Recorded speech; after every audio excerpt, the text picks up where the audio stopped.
and how they get around safely. So as an agency commissioner, what I did was I created a forum for community conversations. I brought DDOT to the table. I brought businesses to the table. I brought residents to the table to work it out.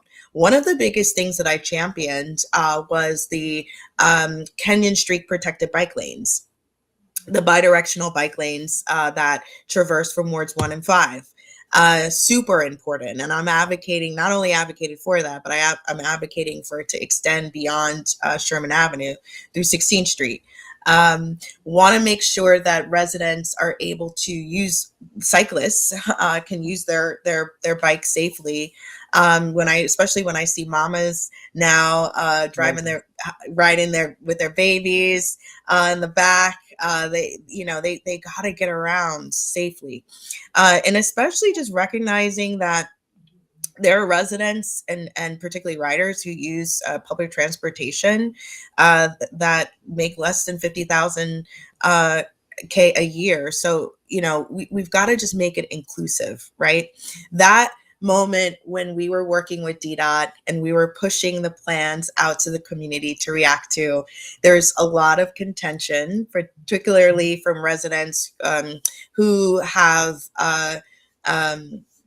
who use their car as their preferred mode of transportation, most of them, and for residents who have lived in the community for many, many years and come from families who've even lived there for generations. So what does it mean to have a bike lane in front of your house, right? Like, what does that mean for me? What is the impact going to be for me?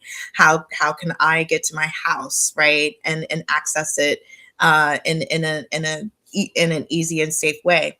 So we just worked that out. We brought cyclists to the table to help us look through the design pattern and what that means as they're traveling and using the bike lanes. It's hard when you have change coming to you, right? When you see a new building go up, you don't know if it's affordable. Nobody told you or asked you for it to go there. You've been living here for years. Change is hard, and I can definitely, as a Black woman, can understand that when I talk to residents who have been living here for a really long time and they look like me, right? I feel that, but especially when there's mistrust in government right now.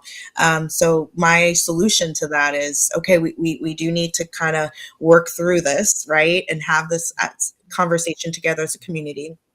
But we also just need to come to a place of balance and hear people out. And what those conversations did was turn into input and feedback and curiosity and questions and information and education. Yeah. And we put pop-ups in the communities so that people could really understand like what this all means before the actual implementation and rollout came through. I'm really proud of that work. And it turned into protected bike lanes on Water Street and on Park Place. The video that I just saw, definitely, I think that community input and having more inclusivity in the design process could have made that a little better. But I think that the work that we did, I'm really proud of, because we were able to put enforcement cameras up and we were able to put bike lane lights where people could be able to stop when cars were coming, and it's coordinated with the timing of the pedestrian lights. Like, those are the things that we worked out together as a community. When people live here, they can be able to provide input on that process. And that's what kind of council member I'll be, from the ground up, that community level, and that pairing that and with the macro level kind of systems thinker approach that I will take as a DC Council representative. And that's pleasing to hear. Let me just say, a lot of folks can have so many ideas, so many policy solutions that they think would work. But one thing that you constantly kept saying that stood out to me is community input. Give folks the chance to be able to give input and in multiple ways. I'm not talking about your 12:30 meeting when everybody's at work on Monday. Give folks a genuine opportunity for input. And so that alone, I admire because I saw you emphasized it.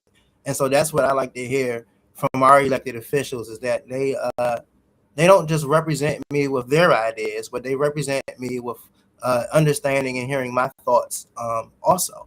And so, as you said, that's very, very important and vital to me and to our constituents and voters. And before I move on from this subject, let me just personally say, and you know what? I'm gonna be a little, as my grandmama say, I'm gonna be a little mannish.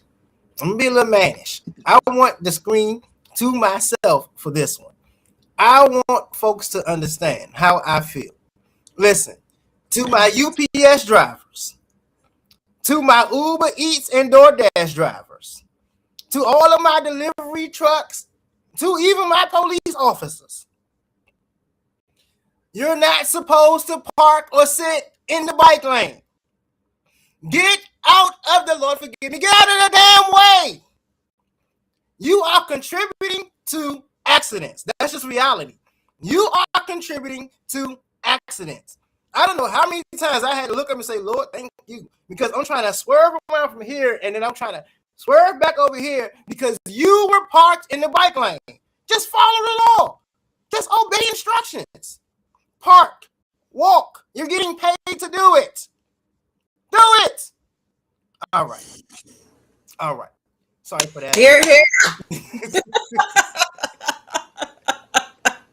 It just needed to be said. And that brings It us does. back I into feel it. I feel it. I feel your pain.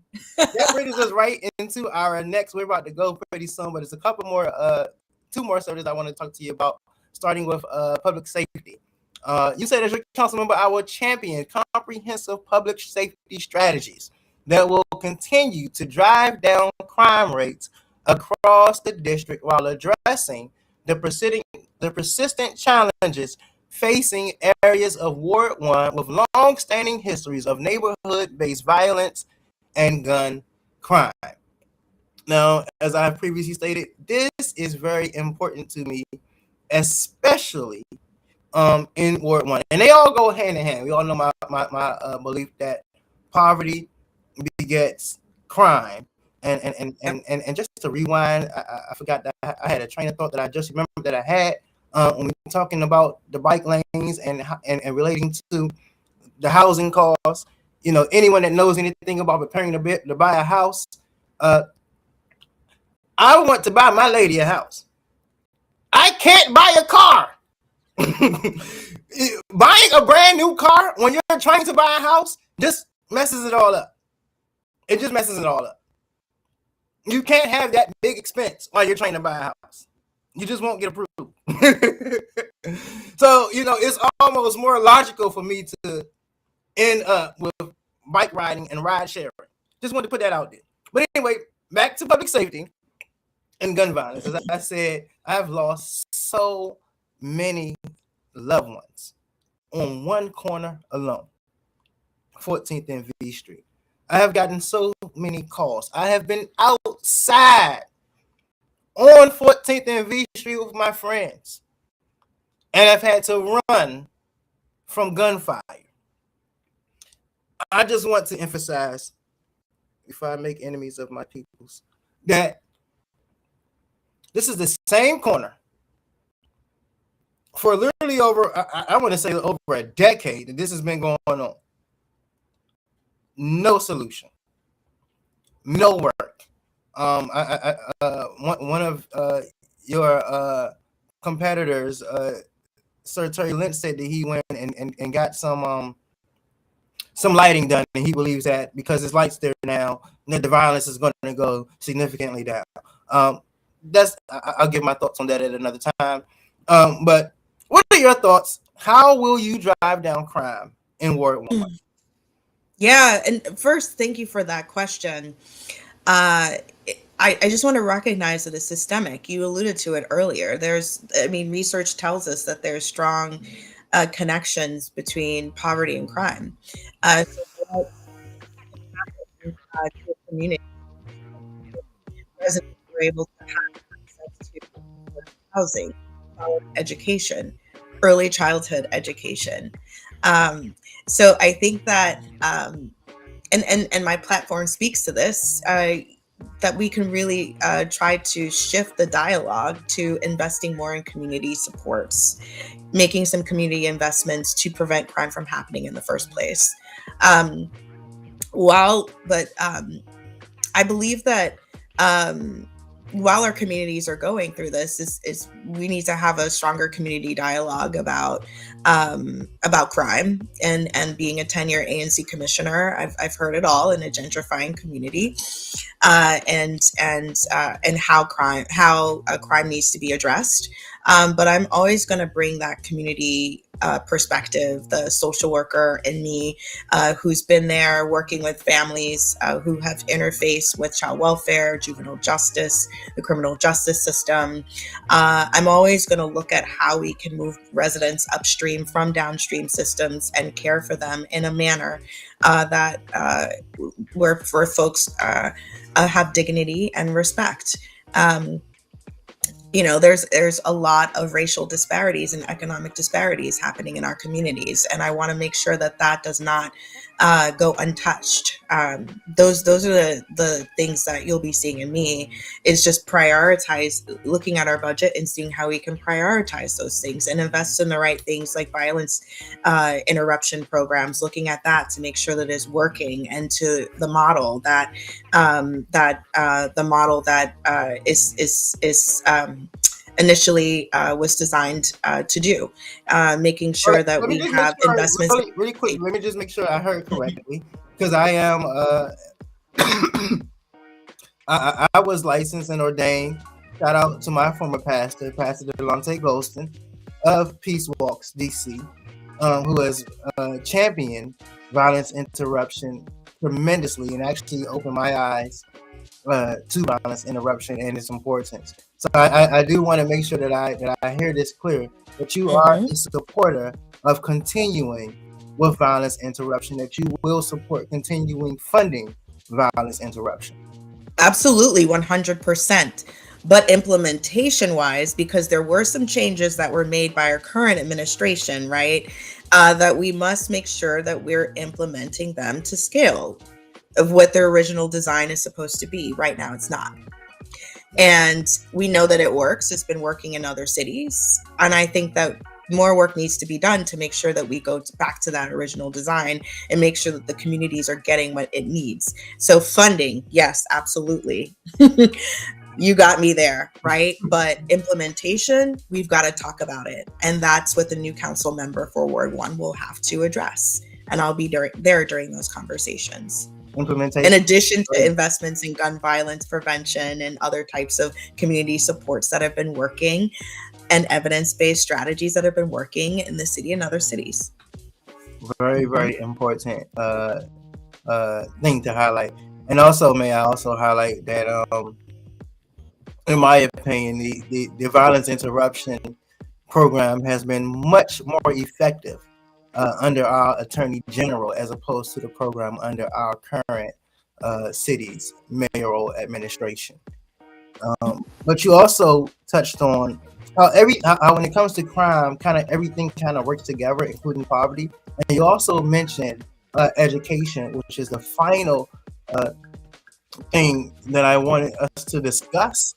And of course, I have your excerpt I pulled this from your website. If anyone don't know, please visit RashidaForWard1.com to learn more info.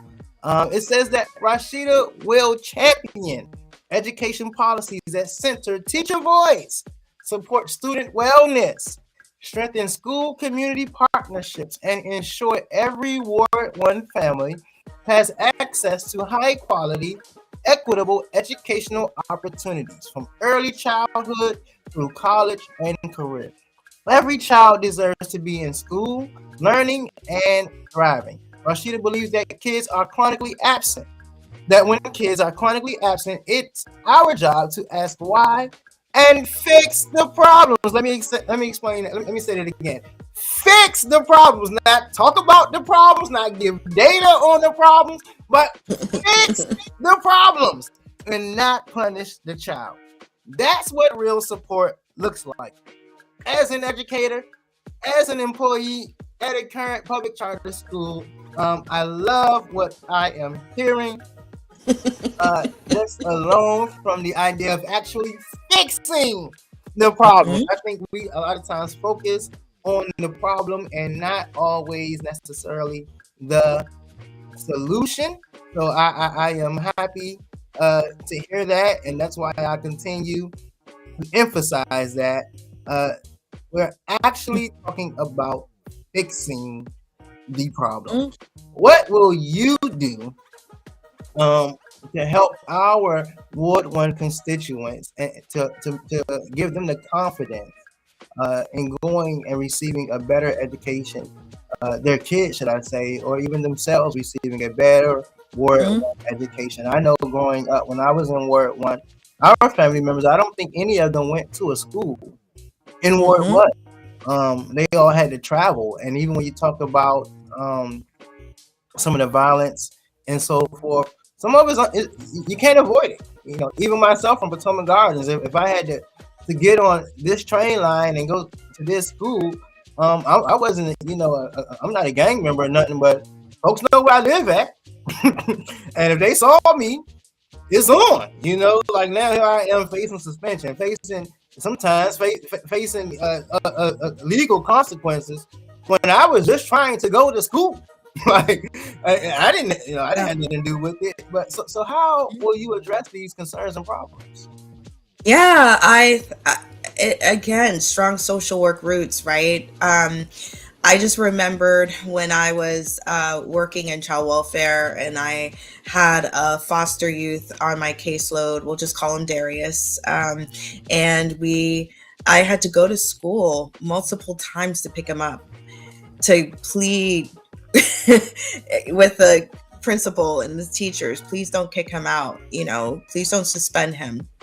How can we work this through together? He was had an IEP, and I worked, and he had lots of services in the school. But I just saw kind of the cracks in the system and how things were failing. What happened if he didn't have a education advocate? If he didn't have a social worker there to represent his needs? What if he wasn't connected to his system and he didn't have a parent that can get off from work and go down to the school and advocate? I can see the big picture and recognize the gaps and flaws, and where government can be stepping in and doing more. And I think that we could be looking at our programming and how we're embedding them in our schools and how we're funding them. Now we do have student level funding that supports students that are marginalized, the students that have are in need of support and additional funding. But we also still have underfunded schools. Why is that? I believe in a comprehensive, holistic school model that involves a social worker, a nurse, a mental health support and wellness worker. Just things that can be able to address the whole needs of our children and making sure that they're successful in their early learn in their environment. And then for us to really think about how we can start those conversations and address children's needs from birth to career.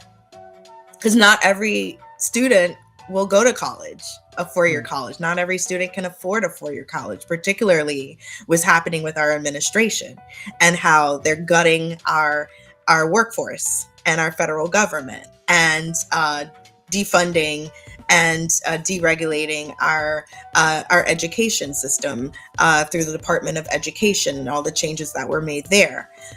So it's really up to us as a DC Council to address these needs that's happening with our children. And I do think that ensuring that we look at our youth as our children, right? It's just not my kid, right? Yes. And that's just that is very personal for me, because that is why I came to be a social worker that addresses the needs of children and families. As a person that recently went through a maternal health issue, and I'm getting a little emotional here. I wanted to be a parent myself. I wanted to have Mm. children and have a family. So that care and attention that I have for my community for all these years, even today, after I had to go through a really rough surgery and aren't able to biologically have children, I'm always going to put my children at the forefront of my mind because I'm just going to see them as my children. I share in those sentiments. I'll give the people a brief testimony. We're about to get ready to close, but I'll give the people a brief testimony. For a long time, I wondered that I punished myself.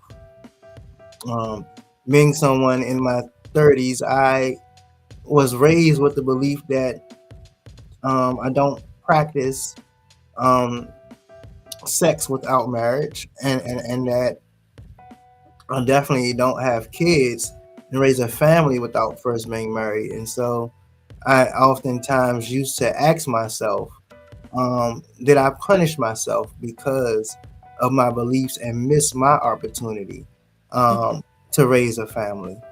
Um, but thank God for healing. Yeah. Thank God for other ways. Um, I Mhm. definitely feel like my babies at school are my babies, and my babies in my community are my babies, and I actually really believe that if I had kids, I couldn't give these babies that needed what I bring to them. I couldn't give them what I do in my full potential and capacity. Mhm. So I thank God for healing, and I thank God for you even sharing that. I believe just you sharing that will help somebody that hears that. So thank you. Mhm. All Yeah, of this is the first time I've shared that publicly. well, Yeah. once again, the people's voice, I feel honored. I have a lot of love. I have a lot of love for the people's voice. I'm looking at this scan and I'm going to make a donation because this has been such a really good conversation and such a joy and opportunity to have this conversation with you in the audience. I thank you. And we are about to close, as I mentioned, but you mentioned something at the beginning, and it stood out to me. I wanted to make sure that I gave you a moment because it's very important. Mhm. And if my sisters were watching, they would say, "Why didn't you cover it?" And so let's talk about childcare. Mhm. And what are your thoughts on childcare, your views, and what changes do you have in mind? Yeah, childcare is my jam. I am a childcare champion as a policymaker who has been instrumental in helping the development and launch of My Childcare DC, Thrive by 5 DC here in the District of Columbia. Counties for Kids, that's increasing the supply of childcare throughout the country. I think that it is so critical. And just like housing, we've got to expand the supply of childcare. We know that there's just a lot of barriers because childcare is in the private market. It's not part of our public education system. So they need providers, need a lot of support to maintain that business model while they're providing care to our early learners. Infant and toddler care is so expensive. I'm glad that we have a universal pre-K system. Janice Lewis George, who's the mayoral candidate for the District of Columbia, just announced that she is proposing a universal childcare model. And I think that with me as DC council member, having that experience of being an early childhood policy champion can be able to support a universal childcare model and be a partner to our new mayor because we have that, right? We have that infrastructure. And shout out to my old boss, Elizabeth Kurginski, who is this assistant superintendent of early learning. We worked together. I was her policy director when we did all of those things that I mentioned earlier. She launched the first universal child care model in New Mexico. So knowing what I know, understanding what I understand about childcare, we can do it in the District of Columbia. We can expand those childcare slots as well as increase affordability for families no matter your income. So that's just super important. We've got to ensure affordability for our residents. Awesome. That was so awesome. This has just been um a great interview. I don't think I need to ask you too much about what are your thoughts on the upcoming mayoral candidate and what we look for. I think we've kind of already covered that throughout our conversation, uh, which also pleases me. And so before we leave, I definitely want to give you a chance to just give us your closing thoughts on Yeah. anything you want that we might not have covered that you want to leave with the people. You will be the last voice heard on this show, and then we will see you until next time. Thank you, thank you, thank you, Pastor Mike. I so appreciate you, and definitely to the viewers who are listening to me, and your curiosity and wanting to learn a little bit more about me as a woman, as a resident of the District of Columbia for 25 years, and as a DC Council candidate. I've always loved the city. I just remember being a young woman walking down U Street going to Republic Gardens, right? Those were the days. And that's just the kind of spirit that you'll see in me as a DC Council member, a lover of Ward 1, a lover of my community who's been dedicated and committed. I was able to do so much here in this community. Being a co-founder of Georgia Avenue Thrive and really taking that community approach to addressing root cause issues in the city and in my very own community. We ensured that we removed graffiti and put up public murals, that we filled vacant properties along Georgia Avenue, and made sure that we filled them with small and local businesses that are still thriving today. That's why you see Midlands and Hook Hall in St. Vincent, a Black-owned wine bar in Queequeg, and Call Your Mother. You know, that those were things that we did together to address issues with public safety and crime. And when we did that, we also made sure that our small and local businesses were supported in a manner that improved our local economy, improved the quality of life and conditions along our corridor. And that's the work that I did with the community and with the council member. And I just would appreciate doing that as your DC council member. So if you live in Ward 1, please vote for me. We have ranked choice voting coming. So I love you to rank me 1. But just continue to follow me. Pastor Mike included my website in the link there underneath my name. And just follow me on social media, and would love your support. All right, real quick. If you've ever yelled at your phone like, man, why nobody ever talks about this? Congratulations. This podcast is for you. Welcome to the People's Voice, DC, where the city finally gets the mic. And now, this ain't one of those podcasts where everybody sounds smart, but nobody actually saying anything. We talk real life, DC life. The kind of conversations you have after work, on the metro, or when the group chat gets serious out of nowhere. Yeah, we talk politics, but don't worry. Nobody yelling over each other. Nobody reading off cue cards. And definitely nobody pretending they got it all figured out. We're talking housing, money, schools, mental health, culture, faith, purpose, relationships. Basically all the stuff that actually affects your life, but somehow never gets explained right. This podcast is powered by Rising Voices of Politics and founded by Reverend Michael Campbell. But listen, you don't gotta be a politician, a preacher, or an expert in nothing to belong here. If you got opinion, questions, or just a story to tell, you already qualify. And the energy, chill, honest, a little funny. Sometimes deep, sometimes light, but always real. Catch us live every Wednesday at 6 p.m. on YouTube and social media. Miss it? Cool. It drops the same night at risingvoicesdc.org, and you can listen anytime on Spotify. So whether you're outside, inside, commuting, procrastinating, or just tired of podcasts that don't sound like you, tap in, tune in, laugh a little, learn something. This is the people's voice, DC, where the conversations make sense. The people are real. And yeah, we might even say what you've been thinking.